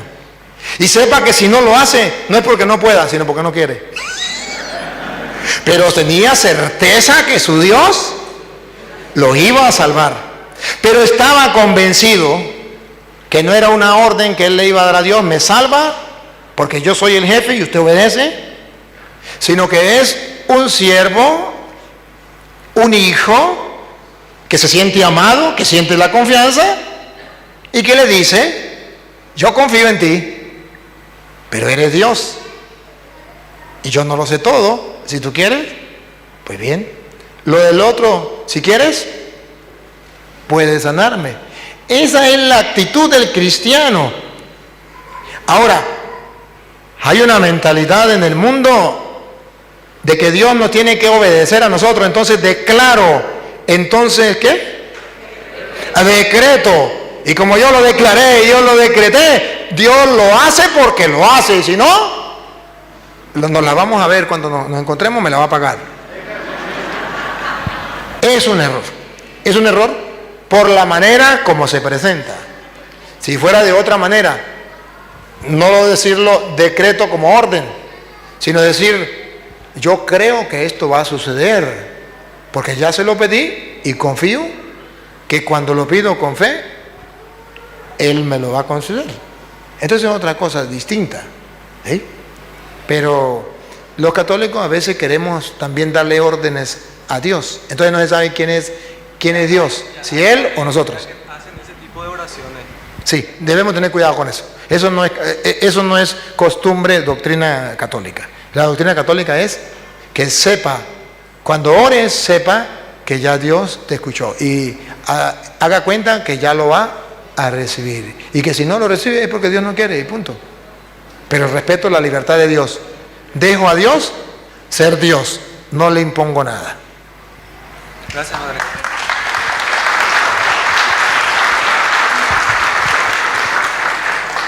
Bien, yo tengo dos preguntitas. Una es sobre la bendición de las imágenes y los objetos. Parece como que al bendecir las imágenes se le da un atributo divino y al bendecir los objetos se convierten en amuletos. La gente dice, bueno, esta cruz o esta imagen que llevo en mi pecho me va a proteger. Parece como se convierte en un amuleto. Bueno, quiero saber el sentido de esa bendición. Y la segunda pregunta es si los abusos y las equivocaciones, no sé, no quiero adentrarme tanto de eso de la iglesia en el siglo XVI, y que motivó la reforma, no justifica, no hizo que fuera necesario esa división para que la iglesia y para que el clero se diga, bueno, nosotros tenemos que corregirnos, o si no la gente se nos va a ir, no vamos a tener más gente. Y entonces parece como un mal, no sé si esa palabra mal sería la palabra correcta, pero claro, para la iglesia sí es un mal. Y necesario, me parece, digo yo, no sé, es una pregunta, para que evitar nuevos errores, los que ya hubieron y los que podrían haber. Bueno, solamente. Le respondo la última y después la primera. La Iglesia Católica no condena a Martín Lutero porque haya sacado esas, ¿cuántas fueron? 94 tesis. Yo no estaba cuando eso, no me acuerdo. Pero sí, 94 tesis. La Iglesia Católica no lo condena por eso. No. La Iglesia Católica dice, en eso Martín Lutero tenía mucha razón. ¿Dónde está el error de Martín Lutero? En dividir, en separarse de la iglesia, en decir, yo no quiero nada con la iglesia. Observen algo, ¿no se dan cuenta que San Francisco de Asís también dijo casi las mismas tesis que Martín Lutero? Esas tesis de Martín Lutero no son de Martín Lutero, esas son de San Francisco de Asís. Pero San Francisco de Asís, cuando vio los errores de la iglesia, que siempre habrá, porque siempre existirán hombres dentro de la iglesia pecadores, San Francisco de Asís fue capaz de denunciar los errores dentro de la iglesia, fue capaz de ser profeta, valiente, con pantalones en el puesto, y decir, esto no es correcto. Si no me hacen caso, a mí qué me importa, yo voy a cambiar y habrá un pillo menos en la iglesia. Y así lo hizo, y comenzó a vivir su fe después de haber dicho, no estoy de acuerdo con esto, con esto, con esto. Y comenzó a vivir su fe y muchos lo siguieron, y todavía tenemos en la historia de la iglesia franciscanos que, aunque ya se perdieron del camino un poquito de San Francisco, pero todavía existen. En cambio, Martín Lutero viene, igual que San Francisco, ve los errores de la iglesia, porque en la iglesia hay errores, hay humanos, y en vez de corregir los errores comenzando por él, y en vez de ayudar a que en la iglesia se purifique, y entonces con la oración, con la predicación, con el testimonio, transformar la iglesia desde dentro, él se sale de la iglesia y comienza a dividir la iglesia por un motivo. Se enamoró de una monja y quería casarse. Y el Papa le dice, pues entonces, encárguese de esa iglesia doméstica. No, pero yo quiero casarme y quiero seguir en el ministerio. Pero si usted se va a casar, pues yo quiero que usted se vaya de luna de miel y disfrute su luna de miel. Se pone bravo, soberbia. No hace caso, desobediencia. Y comienza a sacar los trapitos al sol, no solo de la iglesia, los de él también. ¿Por qué? Porque comenzó a hacer lo que él pensaba. Su pecado lo llevó, el pecado que lo llevó a la división fue comprobado. Entonces comienza a decir, ¿estaba descubriendo América? No estaba descubriendo América. Solamente que él no fue capaz de hacer lo que tenemos que hacer todo católico. Vamos a buscar la transformación de la iglesia desde dentro. Usted ve a su mamá que tiene un error. Usted no va a decir, usted es una prostituta y ahora mi mamá es la vecina. No, es mi mamá y yo quiero que mi mamá cambie. Mi iglesia es mi madre y yo quiero que mi mamá sea cada día más santa. Voy a ayudarle. Pero no me voy a ir de la casa diciendo, esa mamá mía es una gran yo no sé qué. Ahora, vecina, ¿usted me acepta como madre? No, es un error. Ese es el error de Martín Lutero. Ese es el error de Martín Lutero. Ahí viene entonces la apostasía. El pecado de Martín Lutero fue la apostasía. El pecado de Martín Lutero no fue la denuncia del pecado de la iglesia, no. Eso estaba correcto. Eso se le aplaude a Martín Lutero. El pecado fue la apostasía. El renegar de su madre la iglesia. El renegar de la doctrina de la iglesia y separarse de la iglesia. División, pecado, cuando Dios quiere que todos sean uno. Ese es el pecado de Martín Lutero. Entonces, decía esto por la pregunta que se me olvidó. ¿Cuál era la pregunta, la última? No, ¿por qué decía esto? ¿Cuál fue la pregunta que usted me hizo? La segunda.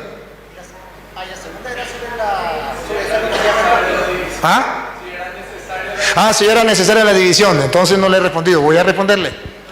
No era necesaria la división. No. No, pero estoy respondiéndole, terminando de responder la primera. No era necesaria la división. Era un mal necesario, dijo él. Es un mal no necesario. Porque Dios no quiere la división. A ver si dice Primera de Corintios 1. Ojalá y sea el 10. Primera de Corintios 1, 10. ¿Qué dice? Os ruego pues, hermanos, por el nombre de nuestro Señor Jesucristo, por lo más que usted quiera, por nuestro Señor Jesucristo, que habléis todos una misma cosa y que no haya entre vosotros divisiones. No me empuje, no, despacio, otra vez. Que habléis todos una misma cosa. Que habléis todos una misma cosa, cosa que Martín Lutero no tuvo pendiente. Siga. Y que no haya entre vosotros divisiones. Eso no es un mal necesario, eso es un mal no necesario. Y está diciendo Pablo, y que no haya divisiones entre ustedes. Eso está prohibido. ¿Y cuál es la petición de Cristo en Juan 17, 21? Que todos sean uno, como tú y yo somos uno. Es un mal no necesario. No era necesario. Porque si él quería que la gente, por ejemplo, mirara los errores de la iglesia, no se separe, denúncielo. ¿Cuántos sacerdotes, cuántos mártires, cuántos santos dentro de la iglesia han muerto por denunciar los errores de la iglesia? Hoy mismo, párese usted a denunciar los errores de la iglesia a ver si no le dan más palo que una gata ladrona. Claro que sí. Y si es cura, igualito. Y terminan después prohibiéndole predicar o lo que sea. Pero con valentía, con coraje, es capaz de decirlo. La división no es necesaria para eso. Ahora, usted hablaba de la bendición, creo, la otra, ¿sí? Que por qué bendecimos. Dicen los hermanos separados, pero ¿por qué bendicen el agua y por qué bendicen las imágenes? ¿Para qué? El agua ya está bendita. Entonces yo le digo, ¿por qué cuando yo me encuentro con un protestante, por qué me bendice? ¿Y por qué ellos andan diciéndole a sus hermanos, Dios te bendiga, hermano, Dios te bendiga? Y se encuentran entre ellos, Dios te bendiga, hermano, Dios te bendiga. ¿Por qué lo bendice? ¿No está bendito? ¿Qué busca con bendecirlo? Y ustedes ven que los protestantes andan bendiciendo a todo el mundo. O al menos entre ellos. Porque nosotros ya no tenemos remedio, ya vamos directo para el infierno. Pero ellos se bendicen. ¿Por qué se bendicen si ya están benditos? La bendición es una consagración a Dios. Una especie de consagro esto para Dios. A ver, se lo explico con un ejemplo que pueda ilustrarnos. Cuando estábamos pequeños, mi padre utilizaba las sandalias, no sé cómo le dicen ustedes, chancletas, no sé. Para él bañarse, él tenía sus... Pero esa no la podía utilizar nadie, era de él. Cuando llegaba papá del trabajo, llegaba a descansar, búsqueme las chancletas. Y ay, si alguno la tenía puesta, le daba una paliza. Y mamá cuando miraba, esa chancleta no la utilice, porque esas son las de su papá. Utilice aquella, utilice aquella. Había una consagración para él.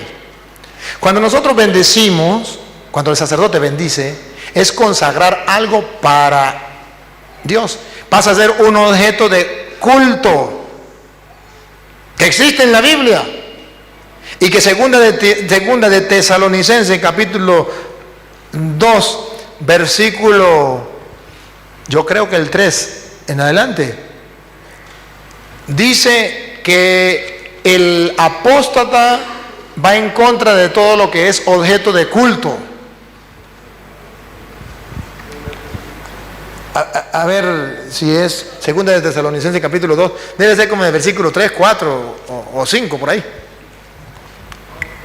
Nadie os engañe en ninguna manera, porque no vendrá sin que antes venga la apostasía y se manifieste el hombre de pecado, el hijo de perdición, el cual se opone y se levanta contra todo lo que se llama Dios. Todo lo que se llame Dios, y ponga cuidado aquí lo que viene. O es objeto de culto. O es objeto de culto. La Biblia dice que si hay objetos de culto. Y las imágenes son objetos de culto. ¿Por qué las bendecimos? Porque son objetos de culto. Pero el apóstata se reconoce porque va en contra de los objetos de culto. Y en el pueblo judío existían objetos de culto. Y en el pueblo cristiano existen objetos de culto. Ahora, ¿dónde está el error? En querer darle a los objetos de culto un poder, ¿cómo dijo usted? Un poder de amuleto, como amuleto. Lo tengo como amuleto. Oye, no debo tenerlo como amuleto. No, es que yo pongo la Biblia, la pongo en el Salmo 91 en la entrada de mi casa para que no me entre brujería. A Petronilo le patina el coco, le patina el coco, le patina el coco. No, lo utilizo como objeto de culto, y cuando yo le doy el debido respeto, llámese como se llame el objeto de culto, cuando yo le doy el debido respeto, porque fue consagrado por un sacerdote a Dios, entonces Dios obra, Dios manifiesta su poder en vista de la amistad con esa persona. Dios manifiesta su poder y puede obrar. Miren, Hechos de los Apóstoles capítulo 19 versículo 11. Cómo Dios obraba por medio de los objetos que Pablo había utilizado. Ni siquiera eran objetos de culto, sino objetos que Pablo había utilizado. Y Dios obraba milagros y sanaba enfermos. Escúchelo. Y hacía Dios milagros extraordinarios por mano de Pablo. No solamente por la mano de Pablo, sí por la mano de Pablo, que hoy podría decir a través de los ministros del Señor. Pero no solamente por los ministros, oiga. De tal manera que aún llevaban a los enfermos los paños o delantales de su cuerpo. Objetos, paños y delantales de su cuerpo. ¿Siga? Y las enfermedades se iban de ellos y los espíritus malos salían. Aquí dice que Dios puede manifestar su poder, es Dios quien lo hace. Pero entonces no podemos tenerlo como un amuleto. Yo me porto mal, yo hago lo que me dé la gana y me pongo un crucifijo para que no me entre plomo. ¿Me captaron la idea? Ahí sí hay un error.